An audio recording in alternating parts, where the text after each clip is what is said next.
जय हिंद, वंदे मातरम। दोस्तों, मैं Divyansh Namdev PW only IAS में आप सभी का बहुत बहुत स्वागत करता हूं, अभिनंदन करता हूं। और दोस्तों, अगर जिस तरीके से न्यूज आ रही है, अगर अपन उसे बहुत से डिटेल में समझे तो एक प्रकार से हम ये बहुत अच्छे से अंदाजा लगा सकते हैं कि जल्द ही भारत का एक्सपेंशन होने वाला है। और ये एक बहुत ज्यादा कंसर्निंग सिचुएशन बन जाती है बांग्लादेश के लिए भी और म्यांमार के लिए भी। और कुछ इस तरीके से इंटरेस्टिंगली पॉलिटिकल सिनेरियो चेंज हुआ है कि जो देश और जो ताकतें भारत को तोड़ने के प्रयास में थी थ्रू द नॉर्थ ईस्ट, अब बिल्कुल भी उसका उल्टा होने जा रहा है।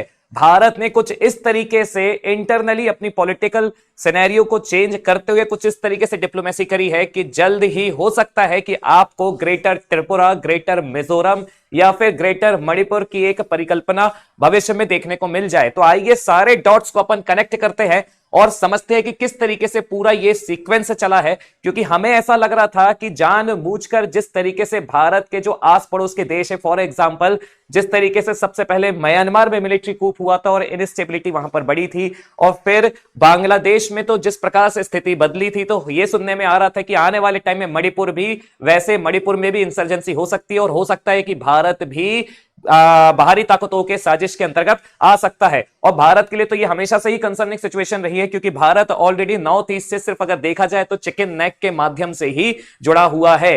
लेकिन इंटरेस्टिंगली भारत ने इस पूरे रीजनल सिनेरियो को कुछ इस तरीके से टैकल किया है कि अपने आप में ये एक बहुत ही बेहतरीन न्यूज आपको आने वाले सुनने में मिल सकती है। क्योंकि जिस तरीके से भारत में भी पॉपुलेशन ब्लास्ट हो चुका है, तो भारत यह चाहता है कि आने वाले टाइम में भारत का भी एक एरिया एक्सपेंशन हो जाए। लेकिन उसके पहले अपन आगे बढ़ते हैं और समझते हैं कि आखिर क्या स्थिति हो रही है। आपको तो पता ही है कि यहां पर जिन स्टेट्स की अपन बात करने वाले हैं, पहले मैं आपके लिए उनकी मार्किंग कर दूं ताकि आपको एक ज्योग्राफिकल लोकेशन पता चल जाए। यहां पर आपका है बांग्लादेश, यहां पर है आपका त्रिपुरा, यहां पर है आपका मिजोरम, यहां पर है आपका मणिपुर। और अब देखिए ध्यान से, क्योंकि जो डिमांड हुई है, आपको अक्सर एक जो शब्द सुनने को आ रहा है जिसे को अपन बोलते हैं जूलैंड, प्रॉपर एक कुकी लैंड या जूलैंड, या आप जिस भी तरीके से बोल दे, तो वो जो प्रॉपर आपका जूलैंड है या कुकी लैंड है, वो बेसिकली कुकी चिन्ह जो कम्युनिटी, जो वहां की एथनिक कम्युनिटी थी, जो ब्रिटिशर्स के जमाने से चली आ रही थी। और ब्रिटिशर्स ये चाहते थे कि हम एक प्रॉपर क्रिश्चियन लैंड को बनाए जिसका नाम क्या हो, जूलैंड। तो इन कम्युनिटीज को ध्यान में रखते हुए बहुत टाइम पहले एक कुकी मैप जारी किया गया था बाय द ब्रिटिशर्स, जो मैं आपको आगे दिखाऊंगा। तो उसी को ध्यान में रखते हुए बहुत लंबे समय से इन चीजों की डिमांड चल रही थी। लेकिन अब इसमें होता यह है कि ये जो कुकी जो चिन्ह ट्राइब्स है, ये सिर्फ ऐसा नहीं है कि भारत में ही है। इनकी अगर एथनिक की या इनके इनकी अगर एथनिसिटी की बात की जाए, इनके पर्टिकुलर एरियाज की बात की जाए, तो ये बांग्लादेश के अलावा म्यांमार में भी काफी ज्यादा एरियाज में बटे हुए हैं। तो अब बात ये आ रही है कि अब आप खुद सोचिए कि अगर हम कुछ हिस्सा बांग्लादेश का ले ले, जहां पर कुकी चिन्ह जो ट्राइब रहती है, कुछ हिस्सा अपन म्यांमार का ले ले, और इन सारे हिस्से को मिलाए और बोल दिया जाए कि अब ये प्रॉपर आपका जूलैंड कहलाएगा। और भविष्य में इसी को हम या तो ग्रेटर मिजोरम के नाम से जानेंगे, या ग्रेटर त्रिपुरा के नाम से जानेंगे, या फिर ग्रेटर मणिपुर के नाम से जानेंगे, या कंबाइन रूप से इनको अगर जूलैंड ही बोल दिया जाए और फिर एक मर्जर एग्रीमेंट भेज दिया जाए भारत की तरफ से कि आप आइए, आप जो भी संघर्ष कर रहे हैं बांग्लादेश के साथ और जो भी आप संघर्ष कर रहे हैं म्यांमार के साथ, इससे अच्छा हमारे साथ आकर मिल जाइए, क्योंकि हम जो आपको स्टेबिलिटी दे सकते हैं और हम जो आपकी कम्युनिटी के लिए एक से एक डेवलपमेंट और उनसे रिलेटेड सारी वेलफेयर पॉलिसीज को इंप्लीमेंट कर सकते हैं। ऐसा कोई देश नहीं है जो आपकी कम्युनिटी को ध्यान में रख के पॉलिसी मेकिंग कर पाए। क्योंकि जो आज भारत की पॉलिटिकल स्टेबिलिटी चल रही है और जिस तरीके से भारत काम कर रहा है, भारत भी चाहता है कि उसका रीजनल एक्सपेंशन एरिया वाइज हो जाए। तो अब आप समझिएगा, अगर देखा जाए तो इस पूरे ग्लोबल सिनेरियो की शुरुआत उस वक्त होती है जब आपका एक प्रकार से थोड़ा सा अपन कनेक्ट करने का प्रयास करते हैं, जब तेलंगाना स्टेट को बनाया जाता है। अब देखिए, तेलंगाना स्टेट को क्यों बनाया गया था? क्योंकि एथनिकली और ट्रेडिशन वाइज वो आंध्र प्रदेश से अलग था और 2014 में इसको अपन एक सेपरेट स्टेट बना देते हैं। तो फिर बात यही आती है कि अगर नॉर्थ ईस्ट की बात की जाए तो नॉर्थ ईस्ट में भी जो विवाद चलते आ रहा है, उसकी शुरुआत होती है आपकी मणिपुर से ही। मणिपुर में जो पूरा डिस्प्यूट है वो दो ट्राइब को लेकर था, एक तो था आपका कुकी ट्राइब और एक था आपका मेइतेई ट्राइब। अब कुकी की डिमांड की बात करें तो कुकी उस वक्त से और ज्यादा ये चीजें डिमांड करने लगता है कि हमें भी एक सेपरेट लैंड दिया जाए जिसका नाम हो कुकी चिन्ह जो, या फिर एक प्रॉपर जूलैंड हो, या फिर हमारा एक सेपरेट स्टेट ही बनाया जाए। तो बात यहां पर अभी ये आ रही थी कि यहां पर मणिपुर को ही तोड़ने का प्रयास था और वो भी दूसरे देशों के द्वारा जो भारत में एक प्रकार से किसी ना किसी प्रकार से षड्यंत्र कर रहे थे और सपोर्ट ले रहे थे बांग्लादेश का। और इसमें पाकिस्तान की भी इतनी ज्यादा खुशी थी कि चलो आने वाले टाइम में मणिपुर आपका टूट सकता है। लेकिन अब पाकिस्तान की भी इतनी किरकिरी हो गई है कि उसे खुद भी देखना चाहिए कि उसके हाथ से अब बलूचिस्तान और हो सकता है आने वाले टाइम में सिंध भी हाथ से निकल जाए।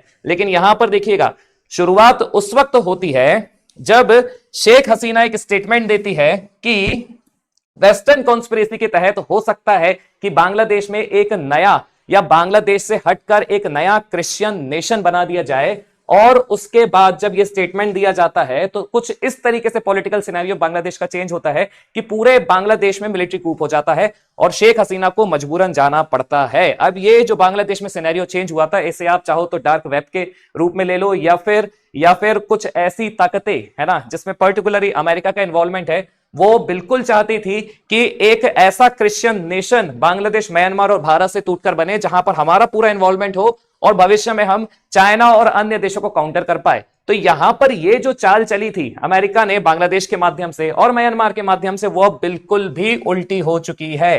क्योंकि यहां पर अब कुछ इस तरीके से मिजोरम के चीफ मिनिस्टर ने पहल उठाई है और पहल आगे बढ़ाई है, इनिशिएशन आगे बढ़ाया है कि पूरा सिनेरियो ही इस रीजन का चेंज होने वाला है। पहले तो सबका यह कहना था कि जो मिजोरम के चीफ मिनिस्टर है लालडू होमा, उनका किसी ना किसी तरीके से भारत को ही तोड़कर एक ग्रेटर नेशन की डिमांड थी, जो एक डिस्टॉर्ट तरीके से या फिर बोल सकते गलत तरीके से उनका स्टेटमेंट शो किया गया था जब यूएस गए थे। लेकिन फिर भी आप समझिएगा कि उन्होंने इस स्टेटमेंट को दिया क्यों और क्यों उनका ये एक तात्पर्य था बोलने का। अपन पूरा उसका कॉन्टेक्स्ट समझेंगे और बारी बारी सारे डॉट्स को अपन कनेक्ट करने का प्रयास करेंगे। आपको इसकी पीडीएफ हमारे टेलीग्राम चैनल पे मिल जाएगी, आप उसे एक बार जरूर फॉलो अप ले ले। थोड़ा बहुत उसमें डायग्राम्स है जो आपको गो थ्रू करने में आसानी जाएगी। तो आप यहां देखिएगा, यहां सबसे पहले समझते हैं अपन कि इसकी शुरुआत उस वक्त होती है जब सबसे पहले तो जो आपके मिजोरम के चीफ मिनिस्टर होते हैं वो एक स्टेटमेंट देते हैं कि we will continue to support 40,000 people who have taken shelter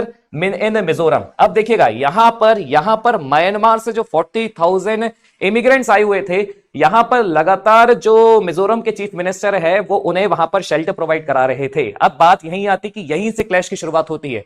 अगर किसी दूसरे देश का व्यक्ति, वो भी इतनी ह्यूज संख्या में भारत में आता है, मिजोरम में बसता है, तो मिजोरम की कनेक्टिविटी क्योंकि आपका मणिपुर में है, तो यहां पर मणिपुर के जो लोकल लोग थे मैती, उनके बीच में यह कॉन्फ्लिक्ट बढ़ते जाता है। क्योंकि वैसे भी जो म्यांमार से लोग आ रहे थे, ऐसा बताया जाता है कि उनका बहुत ज्यादा इन्वॉल्वमेंट है ना, उनका बहुत ज्यादा इन्वॉल्वमेंट वहां के पाउडर की कल्टीवेशन से रिलेटेड था, जो कि बहुत ज्यादा भारत के लिए कंसर्निंग था और एक प्रकार से म्यांमार के लिए भी कंसर्निंग था। लेकिन ये जो सिचुएशनल दोनों के बीच में कॉन्फ्लिक्ट हो रही थी, अगर इसको दूर करना है तो इसके लिए भी एक विकल्प निकाला जाता है कि क्यों ना हम धीरे धीरे प्रयास करते हुए एक सेपरेट लैंड ही बना दे फ्रॉम द बांग्लादेश और आपका म्यांमार। लेकिन होगा कैसे, इसका एग्जीक्यूशन कैसे होगा, ये बहुत ज्यादा इंटरेस्टिंगली और समझने वाली बात है। अब आपको पता होगा कि अगर देखा जाए तो जब उन्होंने ये स्टेटमेंट दिया, किसने, जो चीफ मिनिस्टर है आपके मिजोरम के लालडी होमा, उसके बाद कुछ इस तरीके से गतिविधियां बदलती है कि वो एकदम एक्सट्रीम तरीके से आगे बढ़ते हैं। और ऐसा नहीं है कि वो सिर्फ अकेले आगे बढ़ रहे हैं, क्योंकि देखिए किसी भी तरीके का अगर किसी स्टेट का किसी रेबल ग्रुप के साथ अगर पीस एग्रीमेंट होता है तो ऐसा हो ही नहीं सकता, संभव ही नहीं है कि वहां पर होम मिनिस्ट्री और गवर्नमेंट ऑफ इंडिया का इन्वॉल्वमेंट ना हो। ये इमेज ध्यान से देखिएगा जो अभी लास्ट वीक आई थी अपने पास, कि यहां पर जो रेबल ग्रुप्स है आपके म्यांमार के, है ना, उन्होंने अभी हाल ही में जो चीफ मिनिस्टर है आपके मिजोरम के, उनके साथ एक पैक्ट किया, एक एग्रीमेंट किया। और ये पैक्ट और ये एग्रीमेंट उन्होंने होम मिनिस्ट्री को ध्यान में रखते हुए या उनको बताते हुए किया कि आइए हमारे साथ आप मिलिए, आप जो इंसर्जेंसी कर रहे हैं हम हमारे साथ मिलिए, हमारे साथ काम करिए, हम आपको फुल सपोर्ट देंगे। और होता भी यही है। देखिए यहां पर क्या लिखा है, the two leaders of the two pro democracy level, just a moment, two pro democracy rebel groups from Myanmar, the Chin land council, the interim Chin National Consultative Council met in Aizawl on 27th Feb and signed an agreement to merge to form the Chin National Council। यहां पर ये सारे rebel groups है ना। अब ये कैसे rebel groups है, मिलिटेंट रेबल ग्रुप्स है जो लगातार म्यांमार और बांग्लादेश में एक्टिव है, और इवन इन रेबल ग्रुप्स को अराकन आर्मी तक का सपोर्ट भी है। ये बात ध्यान से रखिएगा। और अराकन आर्मी अगर बात की जाए तो अराकन आर्मी ऐसे तरीके से बांग्लादेश में तबाही मचा रही है कि वो ऑलरेडी बांग्लादेश के राखीने स्टेट के एक बहुत बड़े एरिया पर कब्जा कर चुकी है। और ये वही बांग्लादेश है जो अभी सपने देख रहा था भारत को तोड़ने की, और उसमें जो बांग्लादेश का सबसे ज्यादा साथ निभा रहा था वो खुद पाकिस्तान था। लेकिन इसी हफ्ते कुछ ऐसे सिनेरियो चेंज हुए हैं कि खुद पाकिस्तान का बलूचिस्तान जाने वाला है, और बांग्लादेश के लिए तो अब बहुत ही ज्यादा चिंता की बात होगी। उनके लिए तो ऐसी बात होगी कि वो लोग अब एक प्रकार से पानी भी गुटकने वाली स्थिति में नहीं है। अब आप देखिएगा यहां पर जो चीफ मिनिस्टर है लाल डुहोमा प्रेजेंट है, लोकल लीडर भी प्रेजेंट है, इसके अलावा जो वेरियस रिप्रेजेंटेटिव है फ्रॉम द चिन लैंड, है ना, जो लगातार डिमांड कर रहे हैं for the making of a separate land, जिसमें आपका जूलैंड आपको देखने को मिलता है, कुकी लैंड देखने को मिलता है, from the Bangladesh areas, Myanmar areas, और आपका मणिपुर का कुछ एरिया आ जाता है, मिजोरम का कुछ एरिया आ जाता है, और त्रिपुरा का कुछ एरिया आ जाता है। उसको मिलाकर यहां पर एक साइन पैक्ट किया जाता है। और यहां पर देखिएगा कौन कौन से लोग इन्वॉल्व है। चिन land council armed wing, Chin National Army, and the ICNC. ICNC means Interim Chin National Consultative Council, Chin Brotherhood were present during the signing of the agreement. इतना बड़ा अगर ये एग्रीमेंट साइन हो रहा है तो फिर कैसे ये बोला जा सकता है कि ये सरकार को बिना बताए किया गया है। तो यहां पर ये जो कुछ स्टेटमेंट्स आ रहे थे ना कि बिना होम मिनिस्टर को बताए ये साइन किया गया, तो ये अपने आप में क्वेश्चनेबल है, क्योंकि उनके बगैर इतना बड़ा एग्रीमेंट कभी भी साइन नहीं हो सकता है। इसका मतलब ये है कि अंदर अंदर इंडियन गवर्नमेंट और जो आपके NSA है ना, हमारे अजीत डोवाल जी, वो इसके पीछे एक बहुत बड़े मास्टरमाइंड बताए जा रहे हैं। अब आगे समझिएगा, जैसे ही एग्रीमेंट साइन होता है उसके ठीक कुछ दिन बाद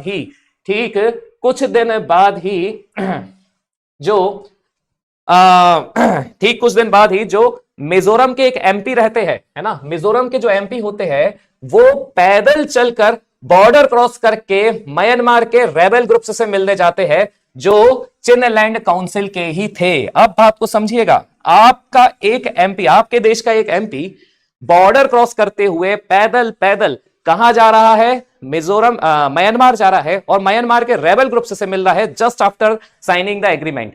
तो ये इंडिकेट करता है, ये भी इंडिकेट करता है ये उसी वक्त पॉसिबल है जब पहली बात तो आप इंडियन गवर्नमेंट को बताएं। क्योंकि देखिए इतना बड़ा मूवमेंट आ रहा है, फोटो हो रही है, तो आपको नहीं लगता है कि इसमें भारत की जो इंटेलिजेंस एजेंसी है वो सबसे ज्यादा इन्वॉल्व होगी। तो यहां पर जब ऐसी स्थिति बनती है और पैदल पाए पाए वो कहां जाते हैं? म्यांमार जाते हैं, चिनलैंड काउंसिल जाते हैं, और हर एक रेबल ग्रुप के व्यक्ति से, हर एक मिलिटेंट से बात करते हैं और उन्हें बताते हैं कि जिस तरीके से तुम इंसर्जेंसी कर रहे हो कब तक करोगे, भारत के साथ शामिल हो जाओ, क्योंकि भारत जैसा स्वर्ग तुम्हें पूरी दुनिया में कोई नहीं दे सकता है, और ऑलरेडी हमारे पास वो सारी सुविधाएं हैं, वो सारी चीजें जिसकी तुम्हें आवश्यकता है। और जिस प्रकार से अगल बगल तुम्हारे साथ जिस तरीके से तुम्हारा हरेसमेंट हो रहा है, ब्रूटिलिटी तुम्हारे ऊपर हो रही है, भारत जैसे सिक्योरिटी भी तुम्हें कोई देने में सक्षम नहीं है। और अगर तुम हमारे साथ शामिल हो जाते हो तो तुम्हें चाइना कभी भी हाथ नहीं लगा सकता। अमेरिका की बात छोड़ दो, रशिया की भी बात तुम छोड़ दो। तो अगर देखा जाए तो ये उनके लिए भी बहुत ज्यादा फेवरेबल चीज मानी जा रही है। अब यहां देखिएगा, मिजोरम MP विजिट्स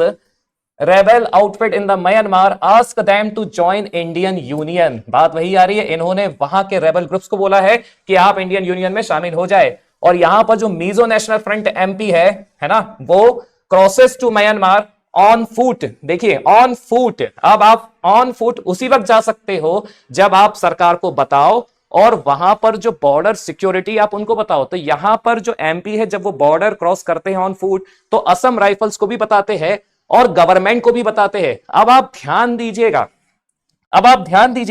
ये इतनी सारी चीजें हो कैसे रही है? ये तभी पॉसिबल है जब एक जैसी आइडियोलॉजी का व्यक्ति इस पूरे रीजन में बैठे। और देखिएगा, मैं आपको दो नाम बता रहा हूं कि जो होम मिनिस्टर के पहले सेक्रेटरी हुआ करते थे, अजय भल्ला, वो आपके गवर्नर है एट प्रेजेंट मणिपुर के। और अगर मिजोरम की बात की जाए तो मिजोरम के जो गवर्नर है उनका नाम है VK सिंह। और ये दोनों ही व्यक्ति बहुत अच्छे से होम मिनिस्ट्री की एक एक इनपुट्स के बारे में जानते हैं कि किस तरीके से एक एक इनपुट्स को हम यूज कर सकते हैं फॉर द इंटेलिजेंस सर्विस, और किस तरीके से उस इंटेलिजेंस को ग्राउंड लेवल पे अंजाम दे सकते हैं। तो यहां पर अगर देखा जाए तो इनका जो गवर्नर का रोल है वो बहुत ही ज्यादा क्रूशियल है। और इन्हीं लोगों को इसी एरिया में, जो भारत का सबसे ज्यादा अनस्टेबल एरिया है, इसी एरिया में इन्हीं लोगों को प्रधानमंत्री मोदी ने एज गवर्नर क्यों भेजा? क्योंकि अगर अजय भल्ला की बात की जाए तो उन्होंने बहुत लंबे समय तक अमित शाह के साथ काम किया है एज होम सेक्रेटरी। और अगर वीके सिंह की बात की जाए तो ये तो एक्स मिलिट्री पर्सनल ही है,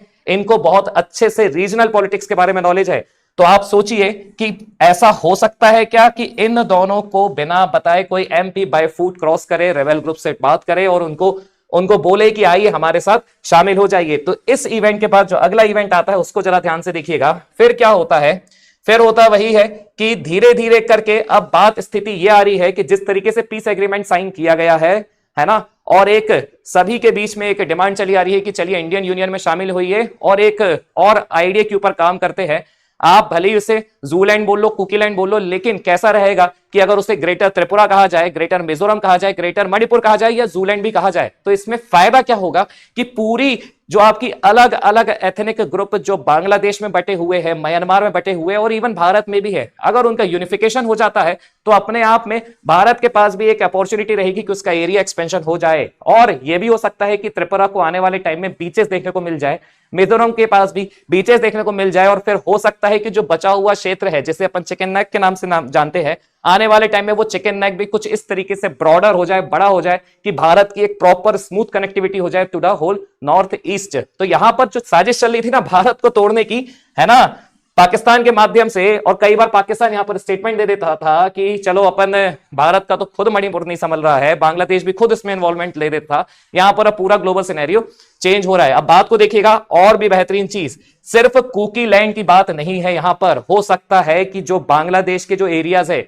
जहां पर बहुत मेजर एरियाज में आपकी चिन जो कम्युनिटी रहती है और कुकी कम्युनिटी भी रहती है, बेसिकली उनका जो बांग्लादेश के रीजन में निवास है, बोल सकते हैं, जहां पर उनका हैबिटेशन है, वो एक्चुअली में प्रॉपर चिटगोंग हिल ट्रैक्ट्स के आसपास माना जाता है ना। अब देखिएगा जरा, ये चिटगोंग हिल ट्रैक्ट क्यों इतना इंपॉर्टेंट है? क्योंकि जब आप चिटगोंग हिल ट्रैक्ट की बात करते हो तो ये चिटगोंग हिल ट्रैक्ट बेसिकली खागराचारी डिस्ट्रिक्ट, रंगामती डिस्ट्रिक्ट और बंदरबन डिस्ट्रिक्ट को मिलाकर बना हुआ है। और ये एक ऐसा एरिया है जो आपकी प्रॉपर पोर्ट कनेक्टिविटी देता है, चिटगोंग पोर्ट की, और पूरे बे ऑफ बंगाल के प्रॉपर एक, बोल सकते हैं कि डोमिनेंस की भी बात करता है। तो अब आप समझिएगा कि यहां पर साजिश इतनी चल क्यों रही है। यहां पर अमेरिका यह चाहता था कि अगर मैं यहां पर इनस्टेबिलिटी लाता हूं तो हो सकता है कि आने वाले टाइम में मुझे चिटगोंग पोर्ट को एक्सेस करने मिल जाए और पूरे बे ऑफ बंगाल में मेरा डोमिनेंस हो जाए। क्योंकि ऑलरेडी बे ऑफ बंगाल में अगर देखा जाए तो म्यांमार में एक आइलैंड है, कोको आइलैंड है, जहां पर चाइना का एक सर्वेलेंस सिस्टम लगा रखा है, या चाइना ने अपना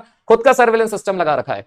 तो ऐसी स्थिति में हर एक देश चाहता है कि यहां पर मुझे किसी ना किसी तरीके से एक्सेस करने मिल जाए। तो आप बात सोचिए, अमेरिका चाह रहा था, है ना, अमेरिका तो चाह रहा था और अमेरिका ने किया भी, बांग्लादेश में इनस्टेबिलिटी प्रोवाइड करा दी। कैसे? शेख हसीना को, वहां पर शेख हसीना के साथ उनने मिलिट्री कूप करवा दिया। लेकिन जैसे ही जो बाइडेन जाते हैं, है ना, और ट्रंप आते हैं, तो ट्रंप आते साथ करते क्या है, जो भी फंडिंग दी जा रही थी सबसे पहले तो उसको रोकते हैं। अब जब तुम्हारे पास पैसा ही नहीं बचा और जिस पैसे के कारण तुम तबाही मचा रहे थे अपने ही एरिया में, तो फिर तुम करोगे कैसे? बात यही आती है। तो यहां पर अब क्या हो रहा है, यहां पर अब भारत ने एक ऐसी अपॉर्चुनिटी को ग्रैब कर लिया है कि इससे पहले कोई दूसरा देश इस रीजन पर अपनी आंख लगाए, हम ही क्यों ना अपनी पहल को आगे बढ़ाते हुए इनके साथ एक एग्रीमेंट करते हैं, पैक्ट करते हैं, और उसका अगर किसी को पूरा क्रेडिट जाता है तो वो सिर्फ और सिर्फ मिजोरम के सीएम है लालडेहोमा। तो पैक्ट करने के माध्यम से हम इसी रीजन को अगर ले लेते हैं तो आने वाले टाइम मतलब आने वाले 100 साल में भारत को किसी भी प्रकार की कोई इंस्टेबिलिटी नहीं देखने को मिलेगी और किसी भी प्रकार का कोई एथनिक कॉन्फ्लिक्ट भी भारत को देखने नहीं मिलेगा। क्योंकि जिस तरीके से भारत अब काम कर रहा है इन सारे डिस्ट्रिक्ट को बांग्लादेश से तोड़कर और म्यांमार के कुछ एक्स्ट्रा डिस्ट्रिक्ट्स को लेकर, क्योंकि म्यांमार में इस पूरे रीजन को सपोर्ट कर रहे हैं आपके अराकन आर्मी वाले, अराकन आर्मी वाले, ठीक है। और क्या हो रहा है, और यहां पर बांग्लादेश में भी कुछ इस तरीके से यहां पर काम किया जा रहा है कि इस अराकन आर्मी ने भी बांग्लादेश के एक बहुत बड़े रीजन पर ऑलरेडी कब्जा कर लिया है।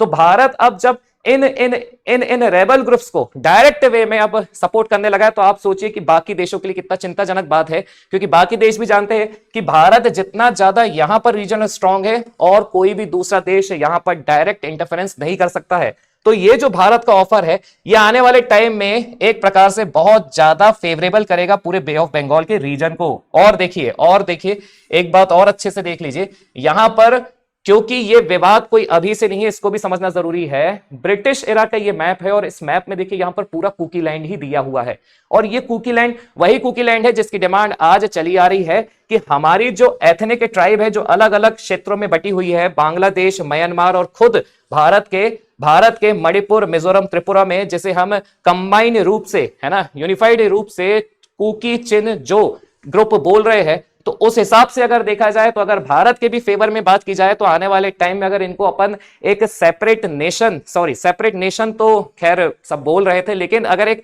सेपरेट स्टेटहुड ही बना दिया जाए, है ना, by bifurcating the region of Bangladesh, Myanmar and India also, तो हो सकता है कि जो हमारी एक परिकल्पना थी ग्रेटर मिजोरम, ग्रेटर त्रिपुरा और ग्रेटर मणिपुर, और इसके अलावा बांग्लादेश का ये वाला एरिया लेकर, म्यांमार का ये वाला एरिया लेकर, तो यहां पर आने वाले टाइम में हम इंस्टेबिलिटी को कम कर सकते हैं। तो अब आपको यह समझना है कि ये जो पूरा मुद्दा चला आ रहा है इस पर आपका क्या विचार है, क्योंकि अपने आप में ये जो पूरा सिनेरियो, ये जो पूरा एक ग्लोबल सिनेरियो आने वाले टाइम में चेंज होने वाला है ना, अगर इसी में किसी ने सबसे बड़ी और सबसे बेहतरीन, बोलते ना अपन, चेस में चाल चली है, तो वो कोई और देश नहीं, आपका भारत ही है। और भारत ने जिस तरीके से एकदम माइक्रो लेवल का मैनेजमेंट और डिप्लोमेसी निभाते हुए ये काम किया है ना, कि एक तरफ पाकिस्तान को बलूचिस्तान में आपका एंगेज करवा दिया, बांग्लादेश की तो स्थिति खराब ही है, और इधर उनने झटके से एग्रीमेंट कर दिया और बोल दिया कि आओ चलो अपन एक और यूनिफाइड तरीके से काम करते हैं और खुद एक नया स्टेट ही क्रिएट कर देते हैं जिसमें आपका जो प्रोटेक्शन होगा वो इंडिया की तरफ से होगा। तो अब आपको कमेंट करके बताना है कि आपका क्या विचार है इस पूरे जियोपॉलिटिकल सिनेरियो में। जियोपॉलिटिकल सिनेरियो तो ठीक है, इस पूरे रीजनल सिनेरियो में जिस तरीके से भारत ने रोल प्ले किया है। उम्मीद करता हूं कि आपको हमारा ये वीडियो प्रयास पसंद आया होगा। जय हिंद दोस्तों।